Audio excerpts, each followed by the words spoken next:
Shalom, brothers and sisters. Welcome to God's Gym, Daily Devotions, Day 366. You all know what to do. Let us open our time in prayer.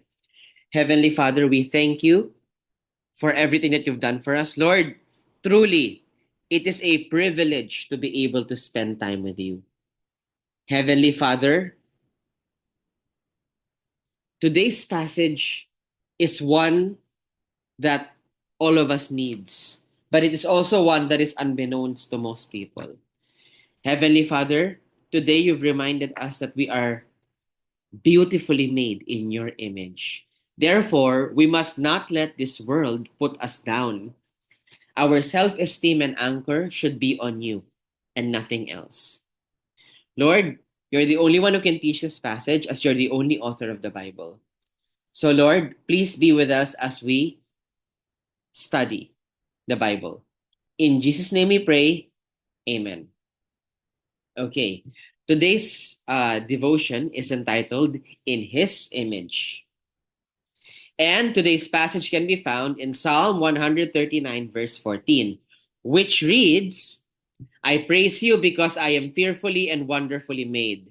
Your works are wonderful. I know that full well. Here's the thing. Often we let the world tell us what's what. Okay?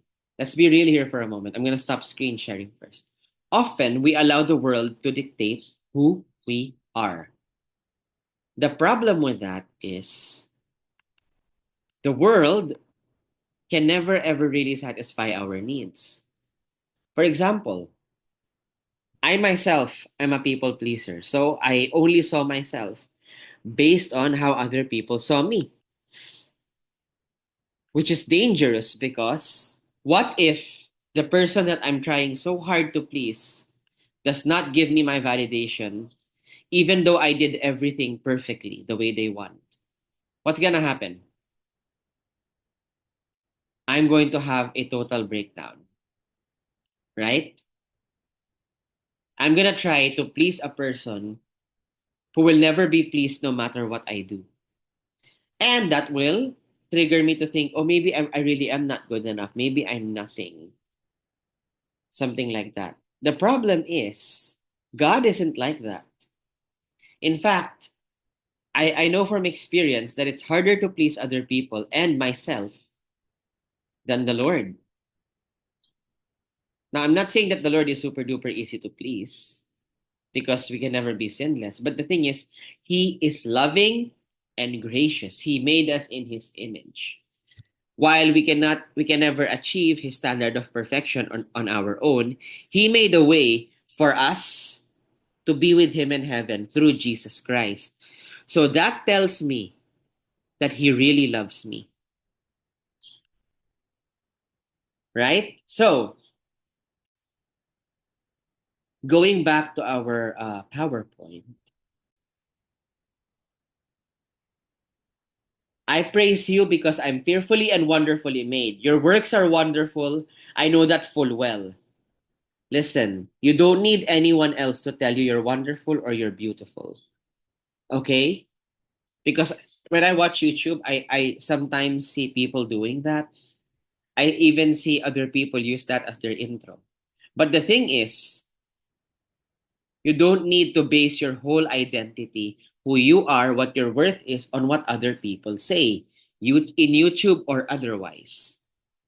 You should base it on the Lord who loves you just as you. You don't need to be anyone else for God. All you need to be is you because He loves the way that He created you. The only the only one that does not love the way He created you is you. I realize that I'm the only one who hates the way I'm created, not God. And guess what? I blame Him for it. I say, oh, I'll never be enough for the Lord, but that's my distortion. I'm reminded of a quote from the character Pinocchio. Papa, I'm not sure who I am, but if I'm all right with you, then I guess I'm all right with me. This is the mindset a believer should have. Imagine a believer saying this to the Lord, Papa, I'm not sure who I am, but if I'm all right with you, then I guess I'm all right with me. If the Lord says I'm beautiful, I'm beautiful. No one can take that from me. The Creator says I'm beautiful. The one who created the universe, who placed the stars, who directs every single lightning bolt, who breathes air into my lungs, who makes my heart beat, tells me I'm beautiful. Therefore, I am beautiful. I'm fearfully and wonderfully made, no matter what anybody else says. I don't need validate anyone else's validation anymore. All I want is Jesus. If I'm okay with him, I'm okay with me. So let's pause and reflect. What limiting beliefs are holding you back? There's lots of limiting beliefs. So what is holding you back? Dig a little deeper. Is it the way you were brought up? Because we can't really blame anyone for that. It's a human flaw. I just want us to be able to understand what may be holding us back. Now, don't forget, you can pause the video, take a screenshot, but please do share your answers with us in the comment section down below. Please also share your prayer requests, prayer praise items, or anything at all that you feel like sharing with us. In this way, we will know exactly how to pray for you. And with that, let's close our time in prayer. Thank you, Heavenly Father. I am fearfully and wonderfully made in your image. Heavenly Father, teach me to seek validation only from you and not from other people. It's gonna be tough, Lord, because humans have the tendency to want to be validated by other humans. So, Heavenly Father, will you teach me to do that? To depend only on you for my self-worth, my self-esteem, and never base it on anything earthly, on anything temporal, be it object or person. We love you, Lord. In Jesus' name we pray. Amen. That will be all. God bless and keep you. Shalom, shalom, brothers and sisters. Shalom, shalom.